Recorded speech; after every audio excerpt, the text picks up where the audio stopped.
Olá, sou Lícia Costa Pinto, médica, e hoje darei continuidade ao diagnóstico de fibromialgia.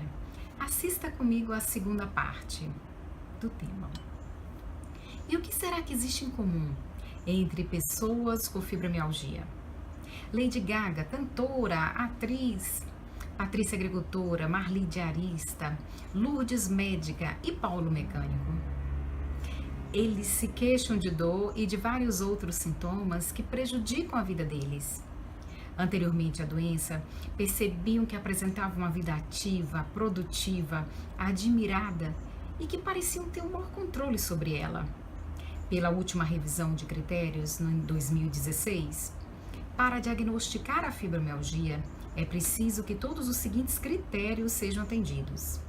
Resumidamente, presença de dor generalizada por mais de 3 meses, associado aos sintomas somáticos, na proporção de maior ou igual a 7 para índice de dor, pontos dolorosos, maior ou igual a 5, severidade do sintoma somático, esses dois, ou uma quantidade menor de pontos dolorosos e uma maior quantidade de sintomas somáticos e a sua severidade.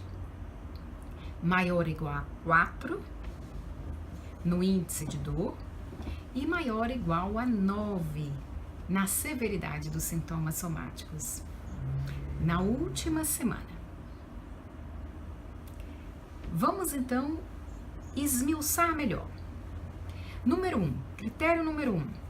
Presença de dor generalizada em pelo menos 4 das 5 regiões na última semana. Olha, eu gosto de explicar, mas vamos repetir um pouquinho o que é generalizado. À direita, à esquerda, acima da cintura, abaixo da cintura, incluindo a coluna. E eu gosto de fazer uma comparação simples, porque em vários locais na internet vocês vão encontrar esses pontos gatilho, mas só para a gente fazer uma recordação rápida de alguns pontos. Eu chamo de um grande colar. 4 pontos na parte da frente, que vão do início do esternocleidomastoideo até a segunda costela. Então, fazendo este colar, 2 pontos acima, 2 pontos abaixo. Posterior nas costas, 2 pontos occipitais, então na região do pescoço, e 4 pontos no que eu chamo de grande renda de uma blusa, no trapézio. Perguntaria, aí nós teríamos 10 pontos. Quem de vocês já não ouviu ou sente dores nessas regiões? Mas isso não é fibromialgia. Essa dor é frequente, por exemplo, em pessoas que estão em uso permanente de celular, de computadores, tablets, movimentos repetidos como lavar pratos, roupas, pessoas que desenvolvem distúrbios osteomusculares por esforços repetidos, isso visto com costureiras, na indústria, mulheres com duplas e triplas jornadas de trabalho. Vou fazer um parêntese. Será que existe alguma mulher curada de DORT quando ela não tem o compartilhamento de tarefas em casa? Ou diante de duplas e triplas jornadas? Então é necessário que haja cooperação dos seus trabalhos, uma diminuição dessas jornadas de trabalho para que essas mulheres com DORT sejam curadas ou que tenham um maior controle. Vamos continuar. Na parte mais abaixo, nós temos então 4 pontos na região de nádegas, nós temos 2 pontos na região de trocânter, né, o fêmur ali naquela união, e temos mais 2 pontos abaixo do músculo piriforme. Aí teremos 4 pontos. E ainda 2 pontos na região medial do joelho, naquela parte da almofadinha do joelho, a parte de dentro do joelho. Esse foi o critério 1. O critério 2 é que a presença desses sintomas devem estar presentes por pelo menos 3 meses. Juntando esses 2 critérios, nós vamos ter dor generalizada crônica. Mais um critério 3, que são aquelas proporções que nós falamos. Presença de dor generalizada, WPI, abreviação em inglês, maior ou igual a 7, escala de gravidade de sintomas, severidade dos sintomas, somada à extensão, SSS, maior ou igual a 5. Ou uma escala menor de dor, WPI, maior ou igual a 4, associada à severidade dos sintomas, extensão,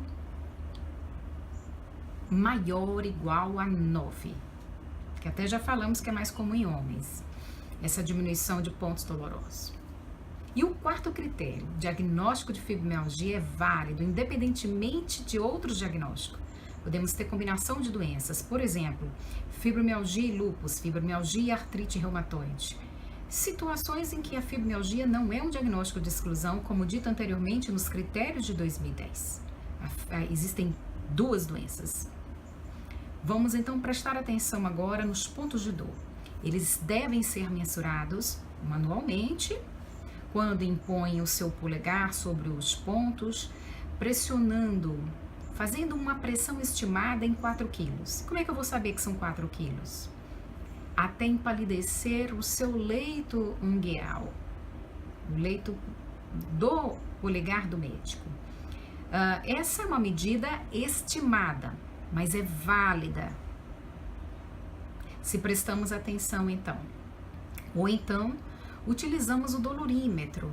Esse aparelho nem sempre está disponível em todos os serviços, tem um custo um pouquinho mais elevado, mas é um aparelho no qual determinamos o peso a ser imposto ao paciente, com um ponto de corte preciso de 4 quilos, para verificar o limiar de dor. Para a dor generalizada, nós vimos uma escala. Nessa escala nós temos então dor generalizada de 0 a 19 pontos dolorosos. E para a presença dos sintomas somáticos, nós utilizamos a escala de 0 a 12. Aqui nós vamos explicar um pouquinho melhor. Aqui nós usamos a escala de 0 a 3 para a severidade dos seguintes sintomas principais: fadiga, sono e distúrbios cognitivos. Então vamos avaliar separadamente. Quanto de fadiga nós temos? Na escala de 0 a 3, onde 0 é ausente, 1 é leve, 2 é moderado e 3 é severo. Depois, então, vamos verificar isso para fadiga, sono, distúrbios cognitivos. Somamos e ainda associamos, acrescentamos a soma da extensão da doença, ou seja, outros sintomas físicos, que podem ser vários. Esses sintomas: boca seca, fenômeno de Renault, distúrbios auditivos, perda de apetite, sensibilidade ao sol, dificuldades na urina, alterações na micção, espasmos da bexiga, bexiga irritável.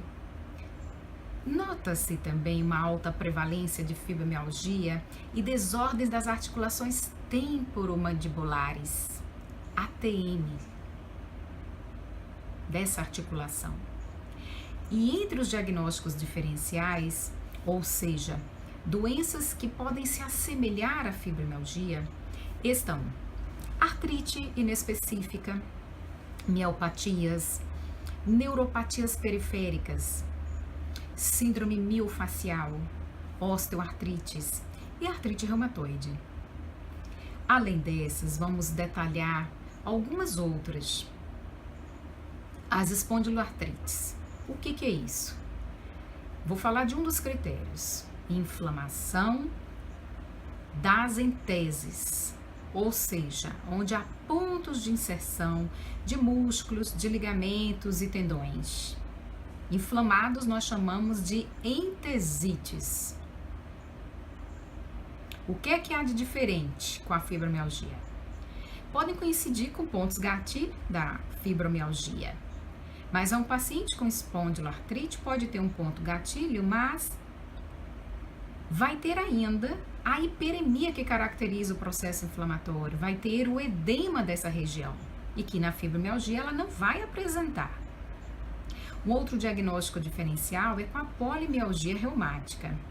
Sabemos que a fibromialgia tem uma incidência maior em idades entre 20 a 50 anos.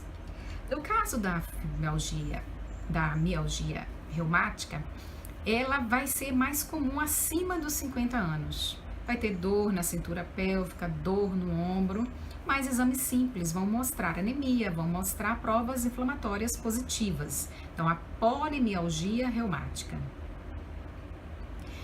Vale lembrar que existem doenças que vão ser soronegativas e também essas provas simples, VHS e PCR, podem ser negativas. É só para a gente chamar a atenção, pelo menos pelos métodos mais rotineiros. Bom, ainda no diagnóstico diferencial, nós temos aquela fadiga por hipotireoidismo. Quantas pessoas já disseram assim, olha, fulano está cansado, deve estar com problema na tireoide? Nessa situação, os exames laboratoriais vão corroborar essa suspeita diagnóstica. O TSH vai estar alterado, o T4 livre alterado. Podemos ainda fazer o diagnóstico diferencial com osteomalácia oncogênica, que pode ter então aquela história do tratamento de câncer, a ausência de outros achados, a dor tende a ocorrer apenas em algumas áreas, mas o fosfato vai estar diminuído. Ainda fazer o diagnóstico diferencial com a síndrome da fadiga crônica. Vamos prestar atenção. Hoje prefere-se até usar o termo encefalomielite miálgica, em alguns casos, para caracterizar a existência da doença. Antes também vista muitas vezes como uma fadiga de fingimento, e hoje se reconhece que é uma doença própria e em que a fadiga predomina, mais do que a fadiga da fibromialgia. Até já existe um biomarcador sendo testado para auxiliar no seu diagnóstico.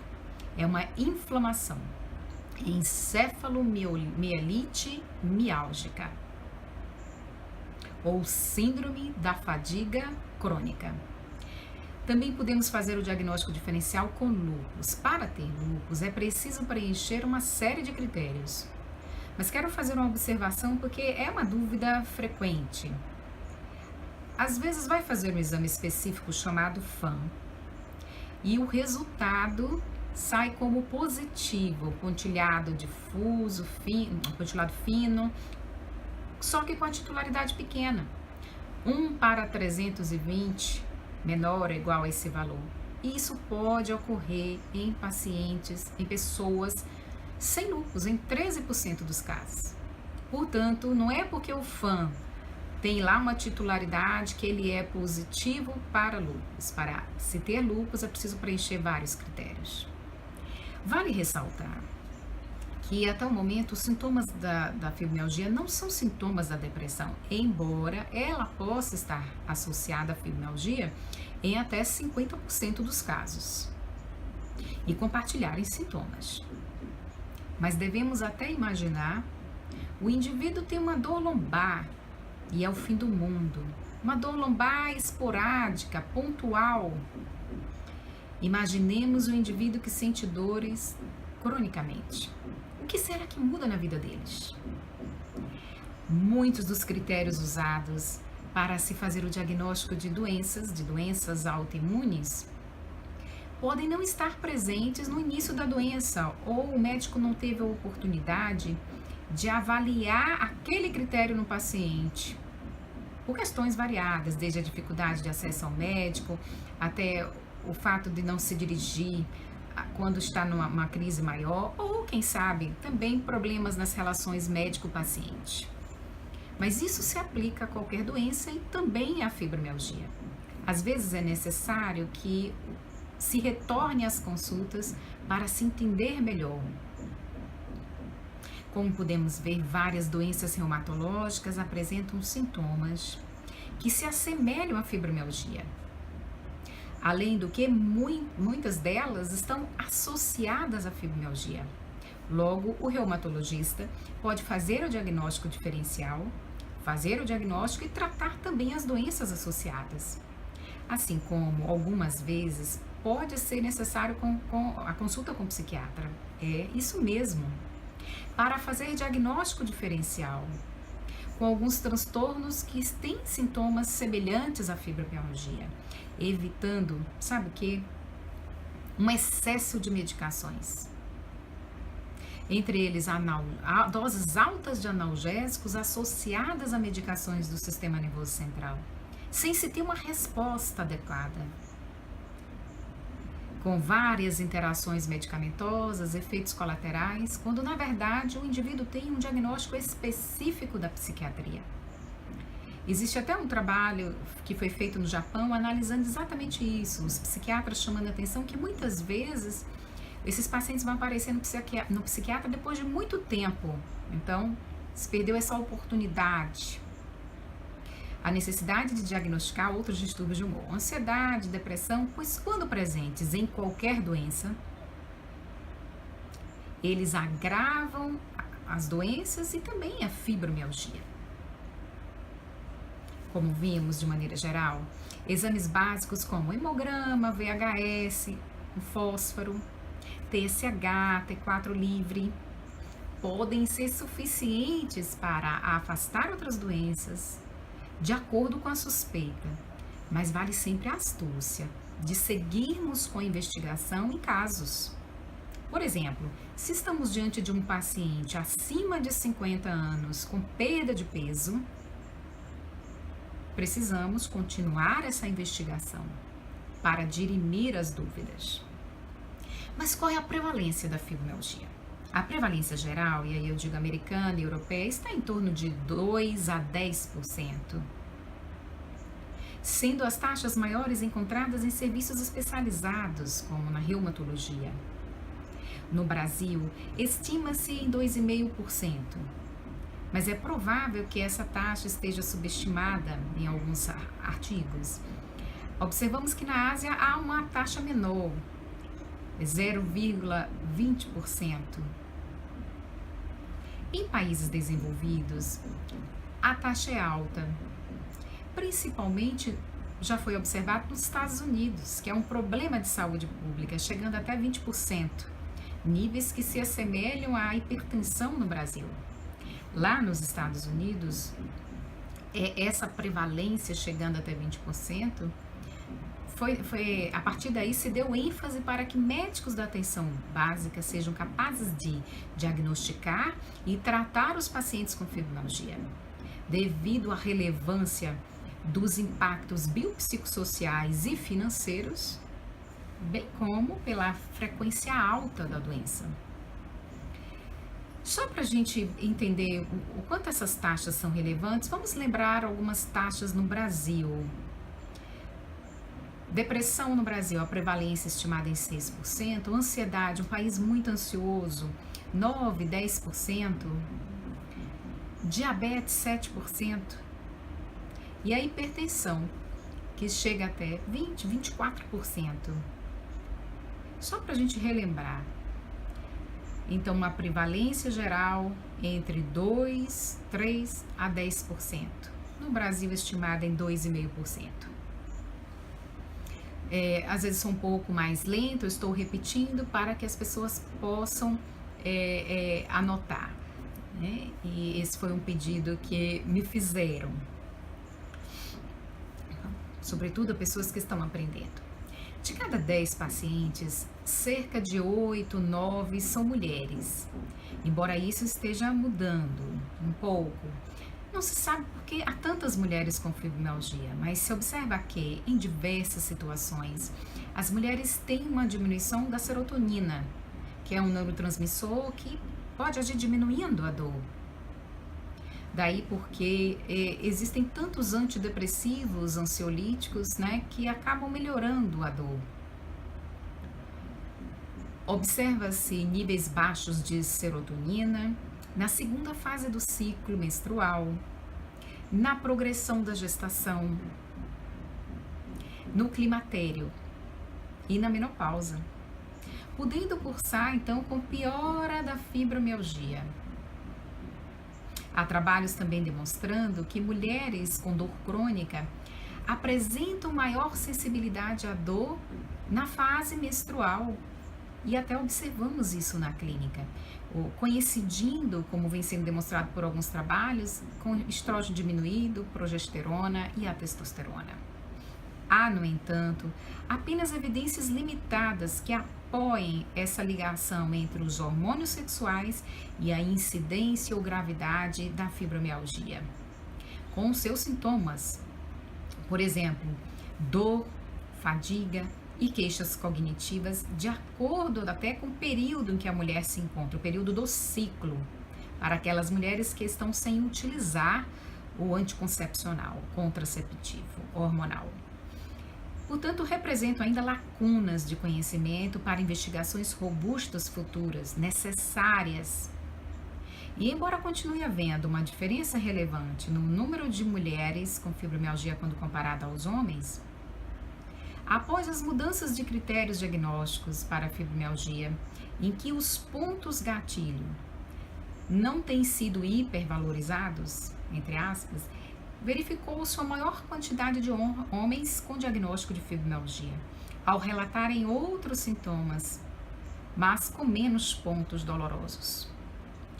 Acredito também que à medida que tenhamos um maior conhecimento sobre a doença, a sua fisiopatologia, e que seus critérios diagnósticos sejam homogeneizados e aplicados em pesquisas futuras, teremos uma prevalência mais realista, que represente mais a realidade, com menos falsos negativos, com menos falsos positivos, sem superestimar a frequência em mulheres e subestimar a frequência em homens. Em relação à idade, com muita frequência, a fibromialgia é vista em mulheres entre 20 e 50 anos, ou seja, mulheres em idade plenamente ativas, profissionalmente, mas também se observa em crianças, adolescentes e até em pessoas da terceira idade. Posto isto, a ginecologista é especialista que as mulheres regularmente se consultam. Acabam vindo constantemente os primeiros relatos de sintomas de várias doenças, de fibromialgia, de doenças autoimunes, bem como ela é acionada para fazer o diagnóstico diferencial com patologias ginecológicas que têm sintomas semelhantes ou são consultadas para melhorar a qualidade de vida diante das flutuações hormonais e suas consequências, ou para orientar quanto ao uso de um contraceptivo seguro, necessário quando se está utilizando medicações do sistema nervoso central. E muitas vezes também é o ginecologista quem indica outros especialistas. Várias outras partes do corpo podem apresentar sensibilidade aumentada na fibromialgia e simularem doença ginecológica ou coexistirem com doença ginecológica. Destacam-se, portanto, dor pélvica, não por uma questão ginecológica, mas devido à síndrome do intestino irritável, que chega a acontecer em até cerca de 60% dos pacientes com fibromialgia e a síndrome do intestino irritável. E a dor pélvica é por conta de uma questão intestinal, ou devido a questões relacionadas à bexiga, como a síndrome da bexiga irritável, que também acontece junto à fibromialgia. A coexistência de fibromialgia e dor crônica pélvica, chegando até 31%, causa dispareunia, dor durante a relação sexual e disfunção sexual, deixando a mulher pouco apta para o sexo. Imaginemos se essa mulher ainda tem a associação com a endometriose. E isso pode piorar mais ainda a qualidade de vida dessas mulheres, na maioria das vezes. Além disso, gostaria de lembrar que não é incomum encontrarmos queixa de dor crônica e o relato de vários sintomas, transtornos mentais em mulheres e crianças que sofreram ou sofrem vários tipos de violência, cuja prevalência é alarmante, principalmente em nosso meio.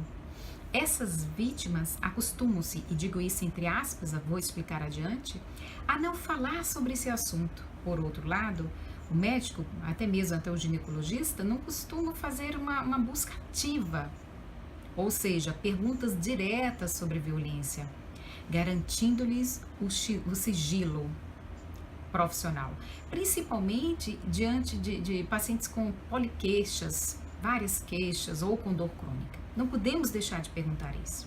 Esse questionamento também é importante para fazermos diagnósticos e diagnósticos diferenciais, e para que essas mulheres tenham a oportunidade de serem encaminhadas a vários profissionais habilitados para lidarem com o tema, entre eles psicólogos, para ajudá-las a processar o trauma, libertá-las, capacitá-las para o enfrentamento e a ressignificação de vida. E até poderia dizer para a manutenção de uma sociedade de compartilhamentos, de boas modelagens, em que uns não dominam os outros. Isso é problema de toda a sociedade a curto e a longo prazo. E por que será que a mulher e a criança não falam sobre a violência sofrida, apesar de buscarem o médico para relatarem a dor e até outros sintomas muitas vezes vagos? Entre muitas razões estão o medo, os modelos educacionais da mulher como posse do homem, a pouca expectativa do crescimento educacional, profissional, financeiro das meninas e das mulheres. A cultura brasileira da culpabilidade da mulher e até da criança. O desconhecimento da imobilidade que acontece diante de medos. A chamada imobilidade tônica, divulguem isso. Que faz com que, muitas vezes, a vítima não reaja. E isso não significa consentir atos. A impunidade do agressor. A evitação de reviver o sofrimento, já que a violência atinge o mais valioso do ser, a dignidade da pessoa.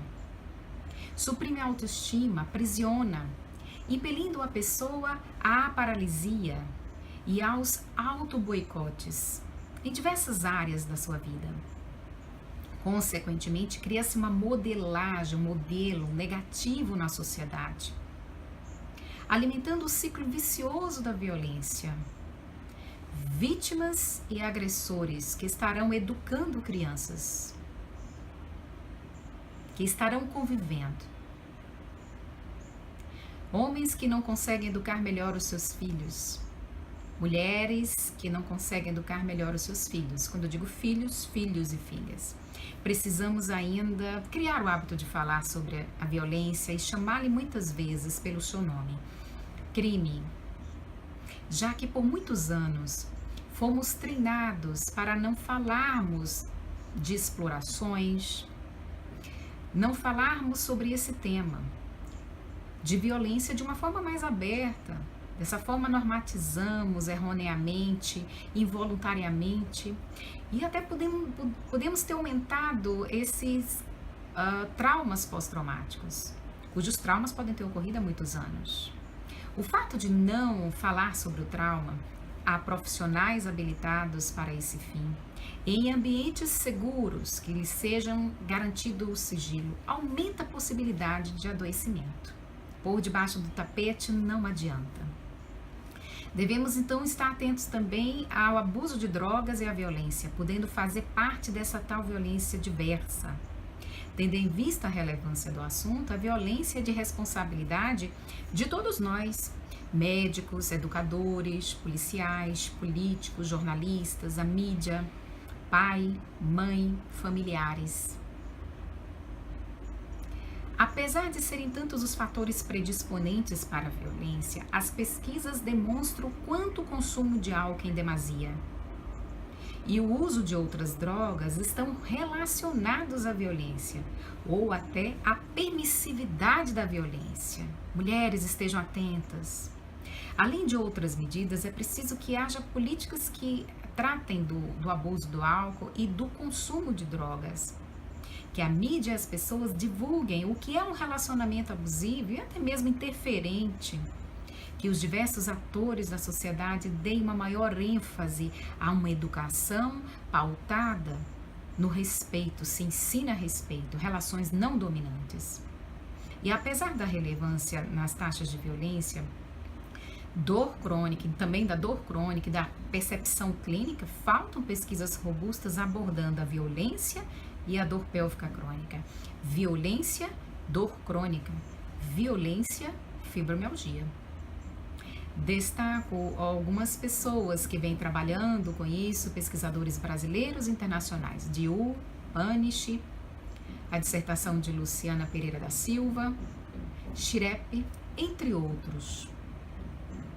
Mas será que os sintomas da fibromialgia mudam a depender da época do ciclo? Os sintomas da fibromialgia costumam se acentuar durante a fase menstrual, quando há, entre outras alterações, a baixa da serotonina. Portanto, recomenda-se uma atenção especial dos médicos e dos pacientes para ajuste de medicações e de estratégias nessa fase. Em uma boa parte das mulheres com doenças reumáticas ou fibromialgia. É um período diferenciado que não pode ser negado. Também em mulheres com a síndrome pré-menstrual, ou seja, a chamada TPM, e sobretudo nas pacientes com diagnóstico de transtorno disfórico pré-menstrual, que é quando os sintomas são mais acentuados ainda, a severidade dos sintomas da síndrome pré-menstrual, fadiga, dificuldade de concentração, alteração do sono e alteração do humor. E vejam, são sintomas presentes também na fibromialgia, gerando mais prejuízos biopsicossociais, comprometendo sobremaneira a qualidade de vida da mulher.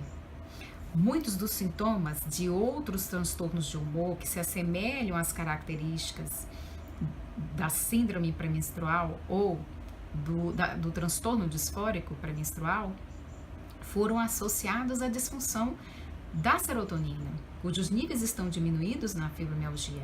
Acrescento ainda que há trabalhos também demonstrando a diminuição, a disfunção neuronal do ácido gama-aminobutírico, o GABA, que é um neurotransmissor inibitor do sistema nervoso central que desacelera a atividade cerebral, que tem sido implicado na patogênese da síndrome pré-menstrual, do transtorno disfórico pré-menstrual, situações em que se tem observado níveis de GABA diminuído, assim como na fibromialgia.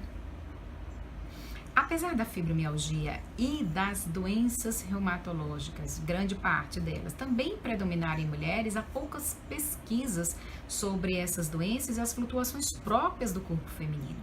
Portanto, ainda são lacunas de conhecimento para pesquisas posteriores. E, enquanto isso, vale um olhar diferenciado para a segunda fase do ciclo, para o período menstrual, para a progressão da gestação, pós-parto e climatério. Sendo assim, como se faz para viver com a fibromialgia? Qual é o tratamento? E quem pode ajudar? Acompanhe conosco o próximo vídeo, a terceira parte em que falaremos sobre tratamento e sobre outras informações.